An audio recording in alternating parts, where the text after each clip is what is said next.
세계 언어학계가 충격에 빠졌습니다. MIT의 세계적 AI 전문가가 모든 것을 버리고 한국행을 선택했습니다. 세계 최고의 알파벳 중심주의자였던 MIT 교수가 갑자기 한국의 작은 스타트업으로 자리를 옮긴 이유는 무엇일까요? 그가 평생 믿어온 모든 이론과 철학을 단숨에 뒤집게 만든 한글의 비밀은 무엇이었을까요? 언어장애를 가진 딸을 위해 모든 것을 시도했던 한 아버지의 이야기, 그리고 600년 전 세종대왕이 창제한 한글이 21세기 최첨단 AI 시대에 새롭게 조명받는 과정을 지금부터 시작합니다. 그 전에 잠깐 좋아요 버튼 한 번만 눌러주시면 이 감동 실화를 더 많은 분들과 나눌 수 있습니다. 안녕하세요.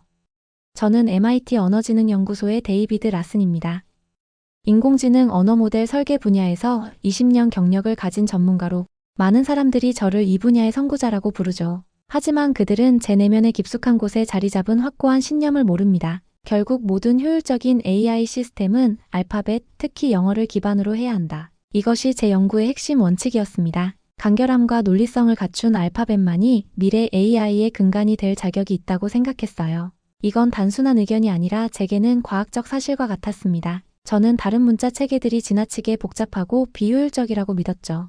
특히 아시아권 언어들은 AI가 처리하기에 너무 복잡하다고 생각했습니다. 오늘도 저는 연구실에서 최신 음성인식 AI 모델의 성능 검증을 진행하고 있었어요. 화면에는 각종 언어별 오류율 그래프가 나타났습니다. 영어는 예상대로 가장 낮은 오류율을 보였죠. 중국어와 일본어 테스트에서는 오류가 너무 많이 발생했습니다. 저는 중국어와 일본어의 문자 체계가 너무 복잡해서 AI가 제대로 처리하지 못하는 것 같다고 분석했고 마이클이 동의했어요. 그때 갑자기 누군가가 한국어는 어떤지 물었습니다. 저는 잠시 멈칫했습니다. 사실 한국어는 아직 테스트해보지 않았어요. 단지 다른 동아시아 언어들처럼 복잡할 것이라고 짐작했을 뿐이었죠. 한국어도 한자를 쓰니 비슷할 거라고 확신에 찬 목소리로 대답했어요. 그러자 마이클이 조심스럽게 한국어는 한글이라는 독자적인 문자 체계가 있다고 정정했습니다. 제 표정이 살짝 굳었어요. 세계 문자 체계에 대한 전문가인 제가 이런 기본적인 사실을 혼동하다니요. 하지만 실수를 인정하는 대신 저는 방어적인 태도를 취했습니다. 어쨌든 비슷할 겁니다. 서양의 알파벳 체계가 아닌 이상 AI 처리에는 비효율적일 수밖에 없죠. 이렇게 말하고 대화를 마무리했지만 내심 불편한 마음이 들었습니다. 분명 제가 놓치고 있는 무언가가 있었어요. 그날 밤 집에 돌아와 서재에 앉아 옛 사진첩을 펼쳤어요. 아내 캐롤과 딸 미미가 웃고 있는 사진이었습니다. 가슴이 아팠어요. 미미가 5살 때 언어발달장애 진단을 받았을 때의 기억이 새록새록 떠올랐습니다. 의사들은 그녀가 정상적인 언어 발달을 이루기 어려울 수 있다고 했고 우리는 갖은 치료법을 시도했지만 뚜렷한 진전이 없었죠. 캐롤은 제가 항상 제 방식만 고집한다며 미미에게는 다른 접근법이 필요할 수 있다고 했었어요. 데이비드, 당신은 항상 당신 방식만 고집해요. 미미에게는 다른 접근법이 필요할 수도 있어요.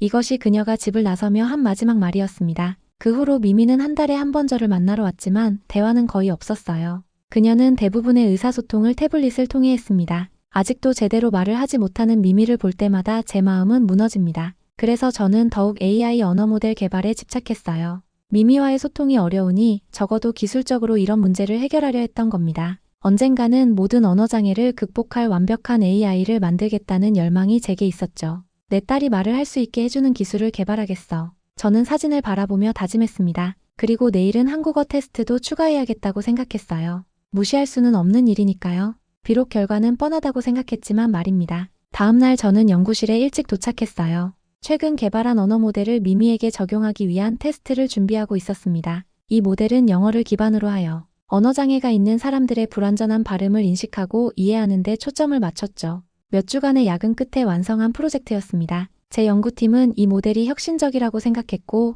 저 역시 상당히 자신감이 있었어요. 미미는 오후에 연구실로 왔어요. 이제 15살이 된 딸은 여전히 말을 거의 하지 않았고 주로 태블릿으로 의사소통을 했습니다. 그녀의 눈빛에서 불안감을 읽을 수 있었어요. 수많은 테스트와 실험에 지친 표정이었죠. 하지만 이번만큼은 달랐으면 했습니다. 저는 최대한 밝은 목소리로 미미에게 새로운 시스템을 시도해보자고 제안했습니다. 미미는 조심스럽게 헤드셋을 썼어요. 저는 모니터를 주시하며 시스템을 가동했습니다. 화면에는 미미의 음성을 텍스트로 변환하는 창이 떠 있었죠. 미미에게 이름을 말해보라고 요청했고 그녀는 라고 입술을 움직였습니다. 하지만 화면에는 인식 불가라는 메시지만 나타났어요. 다시 시도했지만 결과는 같았습니다. 미미의 눈에 실망감이 가득했죠. 그녀는 헤드셋을 벗고 태블릿으로 빠르게 타이핑했어요. 괜찮아, 아빠. 나는 내가 이상한 줄 알거든. 이제는 그냥 그러려니 해. 그 말이 제 가슴을 찔렀습니다. 미미는 이미 실패에 익숙해져 있었고 더 끔찍한 것은 자신을 탓하고 있다는 사실이었어요. 저는 그녀를 안아주고 싶었지만 그저 어색하게 어깨를 토닥였습니다. 다음에 더 좋은 걸 만들게. 이렇게 약속했지만 그런 약속이 얼마나 공허한지 저도 알고 있었습니다. 미미가 떠난 후 저는 오류 분석에 몰두했어요. 시스템은 미미의 불분명한 발음을 제대로 인식하지 못했습니다. 발음 패턴 인식이 AI의 학습 데이터와 맞지 않았던 것이죠. 저는 좌절감에 휩싸였어요. 이 문제를 해결할 방법이 있을까요? 수년간의 연구가 제 딸과의 간단한 대화조차 가능하게 하지 못했습니다. 다음날 학과장인 로버트 교수는 프로젝트가 기술적 한계에 도달했다며 다른 접근법을 고려해야 할지도 모른다고 냉정하게 말했습니다. 저는 더 많은 데이터와 시간이 필요하다고 반박했지만 소용없었죠. 로버트는 이미 이사회가 예산 삭감을 논의하고 있다며 결과가 필요하다고 잘라 말했어요. 저는 이 연구가 단순한 학문적 호기심이 아니라 제 개인적인 삶과도 깊이 연결되어 있다고 설명하고 싶었지만 그런 감정적인 이야기가 학술 환경에서 얼마나 받아들여질지 의문이었습니다. 회의가 끝난 후 저는 연구실로 돌아와 다른 언어 모델들을 테스트했어요. 독일어, 프랑스어, 스페인어 기반 모델들도 비슷한 문제를 보였습니다. 심지어 음성 패턴이 단순한 언어들조차 미미의 말을 제대로 해석하지 못했죠. 밤이 깊어갈수록 저는 점점 불안해졌어요. 제 연구 경력에서 이렇게 연속적인 실패는 처음이었습니다. 모든 알파벳 기반 언어 모델이 실패했다는 것은 제 기본 전제에 문제가 있다는 신호였을까요? 아침이 밝아올 무렵 마이클이 한국어 테스트 결과를 가지고 연구실을 찾아왔습니다. 그는 다른 동아시아 언어들과 달리 한글 모델만큼은 오류율이 현저히 낮았다고 말했어요. 거의 0에 가까웠죠. 그 순간 제 머리보다 먼저 심장이 반응했어요. 이건 단순한 데이터가 아니었습니다. 저는 믿을 수 없어 데이터를 다시 확인했죠. 숫자는 명백했습니다. 한글 기반 모델의 정확도는 거의 완벽했어요. 저는 처음으로 제 이론이 틀렸을 수도 있다는 의심이 들었습니다. 혹시 내가 틀렸나? 이 질문이 제 머릿속을 맴돌았어요. 그날부터 저는 한글에 대한 자료를 찾기 시작했습니다. 한글의 창제 원리, 구조적 특성, 그리고 언어학적 가치에 대한 모든 논문을 읽었죠. 그럼에도 제 마음속에는 여전히 의심이 남아 있었어요. 한글이 정말 그렇게 효율적일 리가 없어. 제 학문적 자존심이 이런 결과를 쉽게 받아들이지 못하게 했습니다. 일주일간의 대규모 테스트를 진행했어요. 다양한 언어 시스템과 다양한 상황에서의 성능을 비교했죠. 결과는 충격적이었습니다. 거의 모든 언어 시스템이 제 기대에 미치지 못했어요.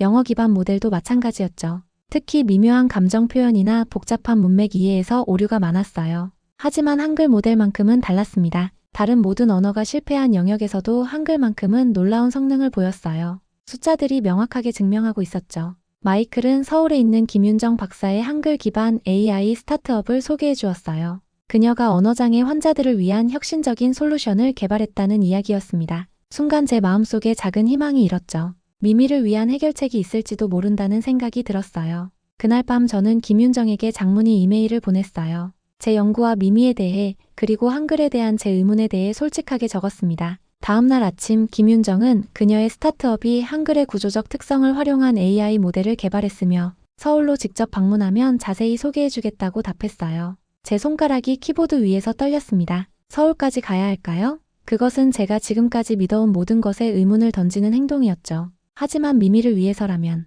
저는 로버트 학과장에게 휴가를 신청했어요. 그는 의아한 표정을 지었지만 결국 허락했습니다. 단, 돌아왔을 때 가시적인 성과가 있어야 한다는 조건이었죠. 이것은 저에게 엄청난 압박이었지만 동시에 새로운 가능성을 모색할 기회이기도 했습니다. 비행기표를 예약하고 미미에게 전화를 걸었어요. 아빠가 잠시 한국에 다녀올게. 좋은 소식을 가지고 돌아올 수 있을 것 같아. 미미는 태블릿으로 메시지를 보냈습니다. 아빠는 항상 그렇게 말해요.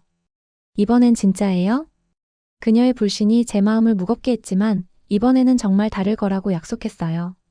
그동안 너무 많은 실망을 안겨주었기에 이번만큼은 반드시 무언가를 이루고 돌아와야 했습니다. 인천공항에 도착했을 때 저는 긴장으로 몸이 굳어 있었어요. 평생 서양 문화권에서만 살아온 제게 한국은 완전히 낯선 세계였습니다. 공항의 질서정연함이 먼저 눈에 들어왔죠. 모든 안내판은 한글과 영어로 표기되어 있었고 사람들은 조용하면서도 효율적으로 움직였어요. 김윤정 박사는 공항에서 저를 기다리고 있었습니다. 30대 중반의 단정한 모습으로 밝은 미소를 지었죠. 서울로 향하는 길에서 저는 차창 밖 풍경에 매료되었어요. 고층 빌딩과 전통 건물이 조화롭게 어우러진 도시 경관이 인상적이었습니다. 무엇보다 눈에 띄는 것은 도시 곳곳에 한글 간판이 가득하다는 점이었죠. 기하학적이면서도 유기적인 형태의 문자들이 도시를 장식하고 있었습니다. 한글은 정말 시각적으로 아름답군요. 제가 솔직한 감상을 말했어요.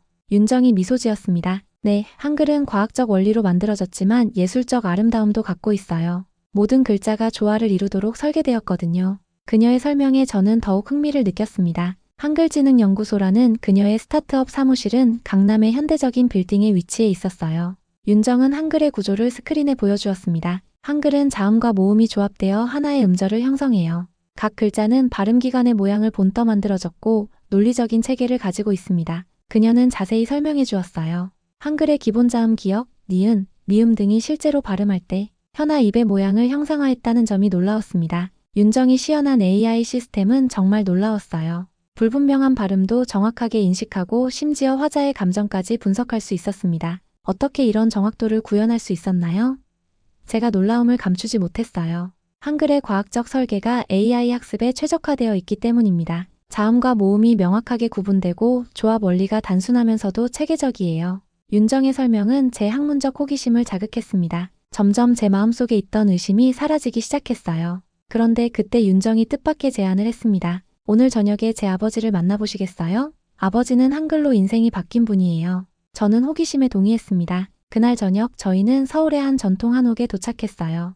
윤정의 아버지 김병식 씨는 70대 노인으로 따뜻한 미소로 저를 맞이했습니다. 전통 한식 식사를 하면서 김병식 씨는 자신의 이야기를 들려주었어요. 그는 가난한 농부의 아들로 태어나 정규 교육을 받지 못했습니다. 하지만 20대에 한글을 독학으로 배워 인생이 완전히 바뀌었다고 했죠. 나는 배운 것이 없지만 이 글자가 내 삶을 바꿨어요. 한글은 너무 논리적이고 배우기 쉬워서 몇 달 만에 읽고 쓸 수 있게 되었습니다. 김병식 씨의 이야기는 감동적이었어요. 그는 이어서 말했습니다. 세종대왕께서는 백성들을 위해 한글을 만드셨어요. 누구나 쉽게 배울 수 있는 글자를 목표로 하셨죠. 그것이 바로 한글의 본질입니다. 그날 밤 숙소로 돌아와 생각에 잠겼어요. 한글은 단순한 문자가 아니라 사람을 위한 철학이 담긴 시스템이었습니다. 제가 알파벳에 대해 가졌던 모든 편견이 무너지기 시작했죠. 이제 저는 한글의 본질적 가치를 인정하지 않을 수 없었어요. 창문 너머로 서울의 야경을 바라보며 저는 깨달았습니다. 이 낯설고 아름다운 도시는 제게 충격을 주었고 그 충격은 제 인생을 바꿀지도 모르죠.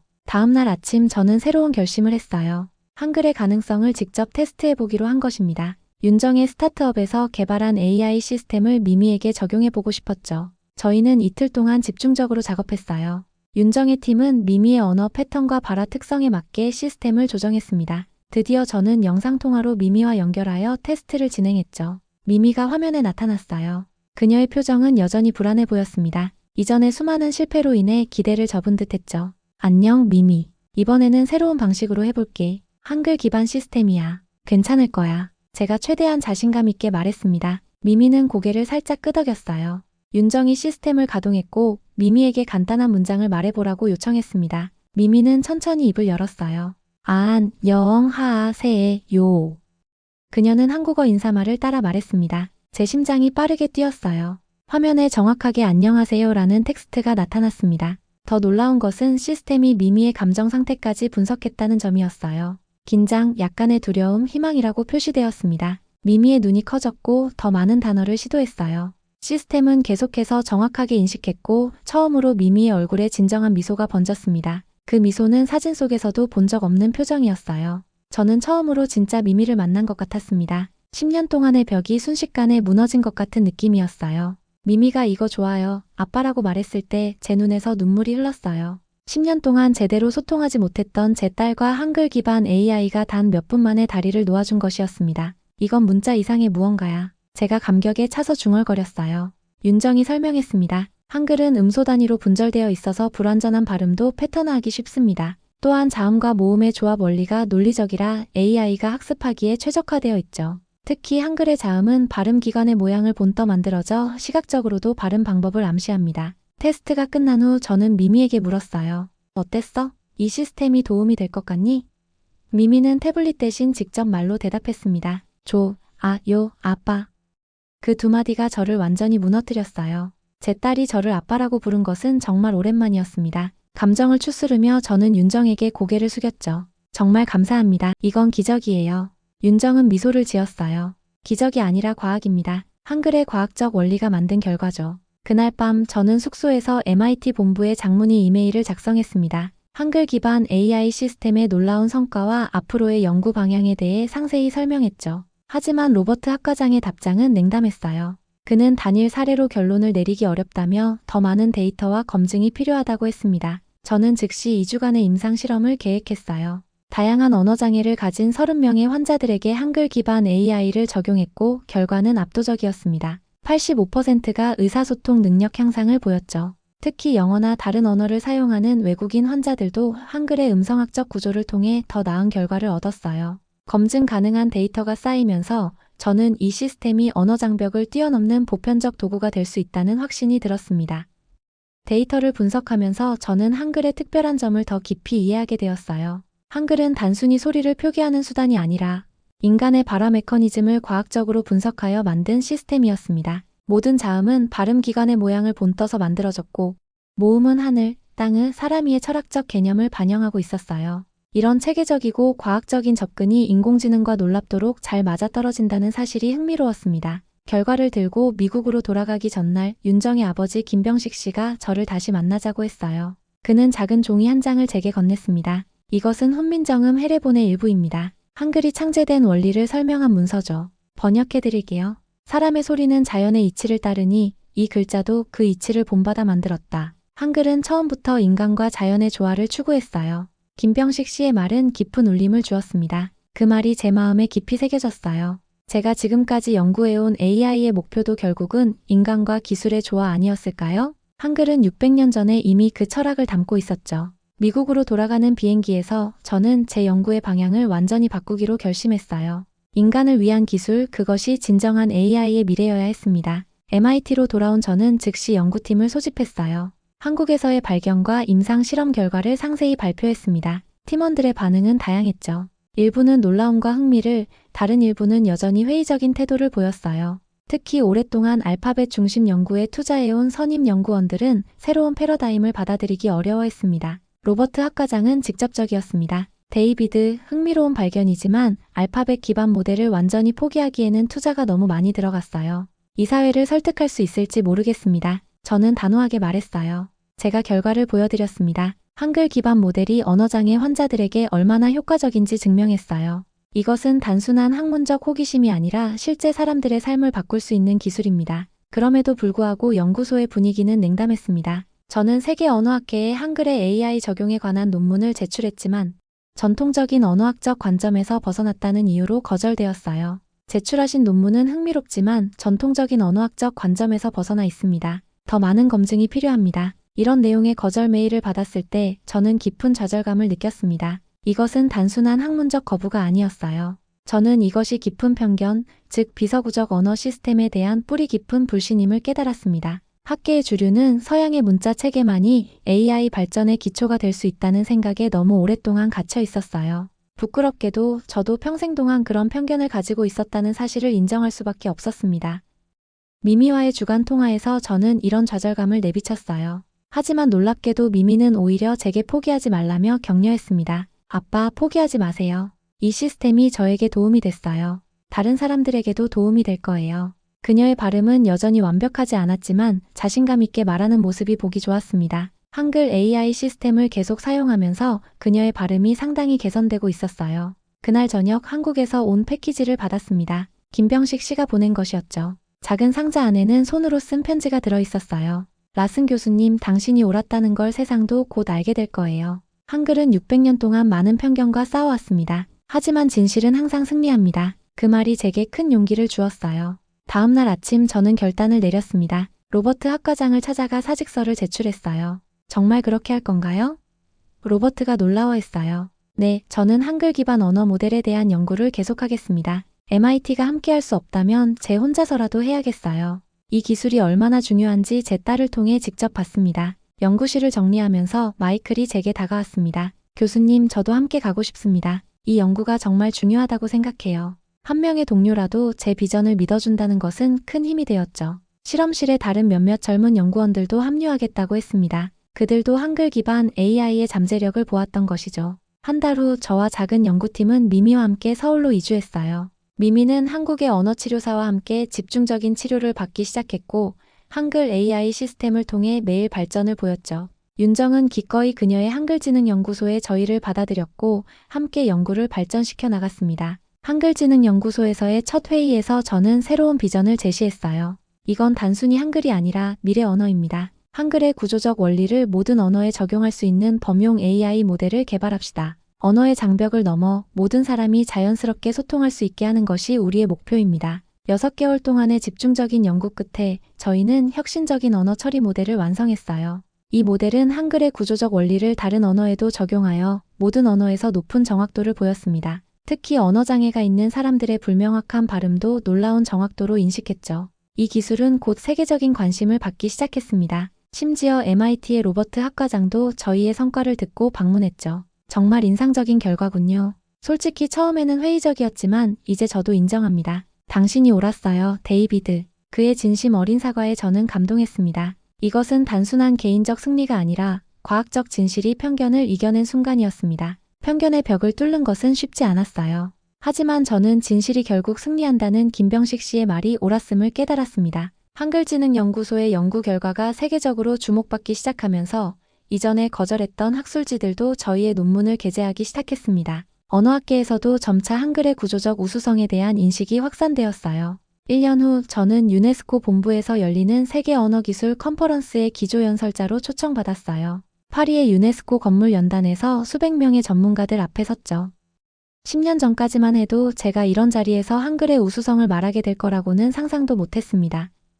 여러분, 오늘 저는 단순한 기술적 혁신이 아닌 언어에 대한 철학적 접근에 대해 이야기하려 합니다. 한글은 단순한 문자가 아니에요. 그것은 인간의 언어 능력을 극대화하기 위한 철학적 시스템입니다. 저는 세종대왕의 한글 창제 철학부터 시작했죠. 백성들이 쉽게 배울 수 있는 문자를 만들겠다는 인본주의적 가치, 음양오행의 우주관이 반영된 글자의 형태, 그리고 현대 디지털 시스템과의 놀라운 구조적 유사성까지 설명했어요. 그리고 제 개인적인 이야기, 미미의 이야기도 나누었습니다. 청중들은 깊은 감동을 받은 듯 했습니다. 저는 오늘 600년 전 한왕의 인본주의 철학 앞에서 서양의 오만을 내려놓습니다. 한글은 15세기에 만들어졌지만 21세기 디지털 시대에 가장 적합한 문자 시스템이에요. 그 이유는 한글이 과학과 철학의 완벽한 결합이기 때문입니다. 청중들의 반응은 뜨거웠어요. 특히 유럽과 미국의 언어학자들은 한글의 구조적 우수성에 대한 새로운 시각에 큰 관심을 보였습니다. 연설 후 한노 신사가 제게 다가왔죠. 그는 한국어학회 명예교수 이병근이었어요. 라슨 박사님, 훌륭한 연설이었습니다. 저는 50년 동안 한글을 연구해왔지만 오늘 당신의 관점에서 많은 것을 배웠어요. 이병근 교수는 저를 저녁 식사에 초대했습니다. 그와의 대화는 제 시야를 더욱 넓혀주었죠. 문자는 기술이 아니라 철학입니다. 각 문자 체계는 그 문화의 세계관을 담고 있지요. 한글의 경우 인간과 자연의 조화, 과학적 정확성, 그리고 보편적 접근성이라는 가치가 담겨 있어요. 그의 말에 깊이 공감했습니다. 교수님, 저는 평생 동안 언어를 단순한 도구로만 봤어요. 하지만 이제는 그것이 철학적 체계라는 것을 이해합니다. 이병근 교수는 미소 지었죠. 그래서 한글이 AI 시대에 더욱 빛나는 겁니다. 인간 중심의 철학이 담긴 문자이기에 AI가 인간을 더 잘 이해할 수 있게 도와주는 것이죠. 파리에서의 경험은 제게 큰 영감을 주었어요. 서울로 돌아온 후 저는 연구 방향을 더욱 확장했습니다. 단순히 기술적 효율성을 넘어 한글의 철학적 원리를 AI에 적용하는 방법을 연구하기 시작했죠. 특히 인간의 감정을 이해하는 AI 개발에 집중했어요. 한글의 자음과 모음 구조가 다양한 감정의 뉘앙스를 표현하는데 얼마나 효과적인지 발견했습니다. 미미의 언어 능력도 놀랍게 향상되었죠. 이제 그녀는 거의 정상적으로 대화할 수 있게 되었고 심지어 한국어도 배우기 시작했어요. 아빠, 한글은 정말 신기해요. 배우기가 너무 쉬워요. 미미의 말에 깊은 감동을 느꼈습니다. 그녀가 이전에 겪었던 언어적 좌절감 대신 배움의 기쁨을 경험하고 있었죠. 이병근 교수와는 정기적으로 만나 한글의 철학적 깊이에 대해 더 많이 배웠어요. 그는 제게 훈민정음 원본의 복사본을 선물했고 저는 그것을 연구실 벽에 소중히 걸어두었습니다. 그것은 단순한 역사적 문서가 아니라 미래를 위한 지침서였죠. 2년이 지난 후 MIT와 한글지능연구소의 협력으로 새로운 연구소 한글 MIT 지능연구센터가 출범했어요. 서울과 보스턴에 동시에 개설된 이 연구소는 한글의 원리를 기반으로 하는 차세대 AI 개발을 목표로 했습니다. 저는 연구소의 공동소장으로 임명되었고 윤정은 기술 이사를 맡았죠. 저희의 첫 번째 프로젝트는 전 세계 언어장애 환자들을 위한 통합 언어 치료 시스템 개발이었어요.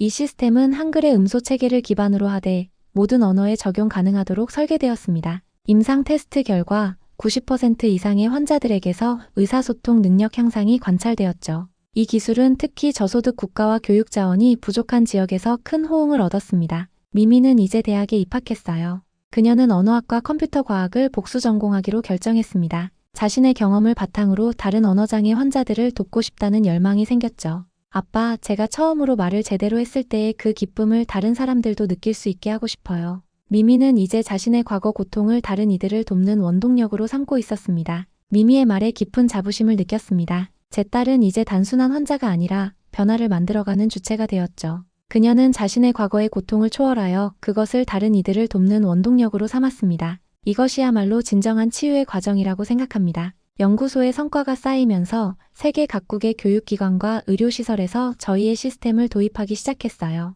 특히 개발도상국에서는 저비용으로 효과적인 언어 교육을 제공할 수 있는 수단으로 큰 관심을 받았습니다. 한글의 원리를 활용한 기술이 세계적인 교육 혁신을 이끌고 있었죠. 어느 날 유네스코에서 연락이 왔죠. 그들은 한글의 과학적 원리와 보편적 가치를 인정하여 세계문자 유산으로 지정하는 특별 세레모니를 준비하고 있었어요. 저는 그 자리에서 연설을 부탁받았습니다. 5년 전 알파벳 중심주의자였던 제가 이제는 한글의 가치를 세계에 알리는 위치에 서게 된 것입니다. 인생의 아이러니함과 동시에 경이로움을 느꼈습니다. 세레모니 날 저는 감격에 찬 마음으로 연단에 섰죠. 한글은 단순한 문자가 아닙니다. 그것은 인간의 언어 능력에 대한 깊은 이해와 모든 사람이 지식에 접근할 수 있어야 한다는 민주적 가치가 결합된 시스템이에요. 디지털 시대에 한글이 주목받는 이유는 그것이 600년 전에 이미 미래를 내다보는 비전을 담고 있었기 때문입니다. 청중 속에서 윤정, 그녀의 아버지 김병식 씨, 이병근 교수, 그리고 무엇보다 미미가 자랑스럽게 저를 바라보고 있었죠.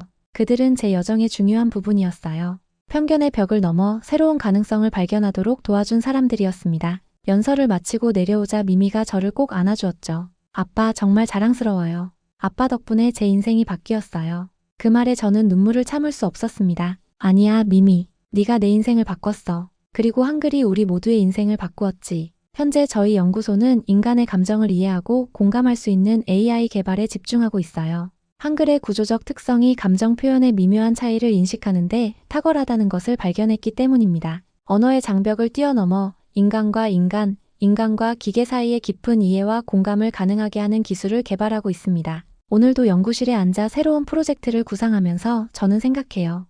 AI의 미래는 단순한 기술적 발전이 아니라 인간에 대한 깊은 이해에 있다고요. 그리고 그 이해의 시작점으로 한글만큼 적합한 것은 없습니다. 이제 저는 기술이 인간을 위해 존재해야 한다는 철학적 깊이를 가지고 연구에 임하고 있습니다. AI는 인간을 이해해야 합니다. 그리고 그 시작은 인간을 위해 설계된 문자 한글입니다. 이것이 제가 믿는 진리예요. 알파벳 중심주의자에서 한글의 전도사로 변화한 지금 저는 더 넓은 시야로 세상을 바라봅니다. 편견을 버리고 진정한 가치를 발견할 때 우리는 비로소 혁신을 이룰 수 있다는 것을 깨달았죠. 한글, 그것은 단순한 문자가 아니라 미래를 여는 열쇠입니다. 그리고 그 열쇠는 제 딸과 저의 마음을 여는 문도 함께 열어주었어요. 여러분, 오늘 이야기 어떠셨나요? AI조차 감동한 문자, 세상을 바꾸는 한글. 600년 전 사람을 위해 만들어진 이 글자는 오늘날까지도 인간과 기술, 감정과 소통을 이어주는 다리가 되어주고 있습니다. 한글을 통해 변화한 한 사람의 인생, 그리고 그를 통해 다시 주목받는 우리의 문자. 이 이야기가 여러분께도 작은 울림이 되었길 바랍니다. 영상이 마음에 드셨다면 좋아요와 구독, 그리고 한글에 대한 여러분의 생각을 댓글로 나눠주세요. 여러분의 한마디가 다음 이야기를 이어가는 큰 힘이 됩니다. 다음에도 세상을 울리는 한국의 진짜 이야기로 찾아뵙겠습니다. 지금까지 감동을 전하는 채널 감동램프와 함께 해주셔서 감사합니다.